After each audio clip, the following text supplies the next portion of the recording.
Is everyone following me on step 2 and 3?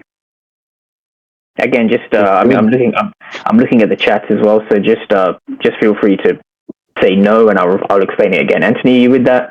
Alahari, I know you've done this stuff, so it's going to be a revision for you. Yep. Good morning as well, Alahari from India. Philip, you've done this as well, so you're good at that. Yep. Okay, so now from here we want to look for fair value gaps. Now we go from left to right in the dealing range.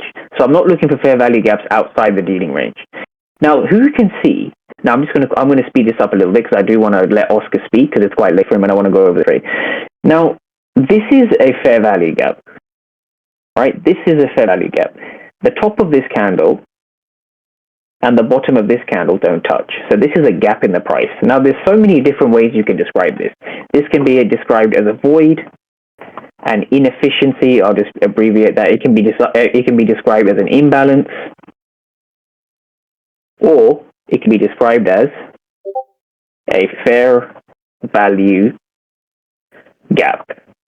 And that's the definition we're going to go with, just to not confuse everyone, right? This is a fair value gap. Now, when it comes time to finding key levels, right? Your key level is the candle before the fair value gap. So this is the candle here. Boom. Has everyone understood how I've done that? Now, when you choose higher time frame POIs, they need to have two things. Now, I was talking to a trader recently. He may be on the stream as well. I was saying, if you have analysis paralysis, or you fear trades, right, or you fear stop losses, or you have any kind of hesitation or FOMO, any of these psychological things, one of the best things that you can do to overcome that is by having frameworks and systems around how you think about things. So on the higher time frame, I look for 4 things every single day in the same order without fail, every single day. Market structure, dealing range, PD raise, and fair value gaps. Now, the reason this is a POI, right? A POI is a function of two things. A POI is a function of it needs to have a fair value gap and it needs to be in discount if it's a bullish POI.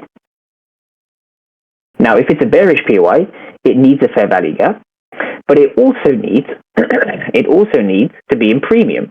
So this here was a POI. Now, this is a POI. Now, to be honest, the way I'm not too keen on this POI at the moment, the reason why is we have broken above it with the body.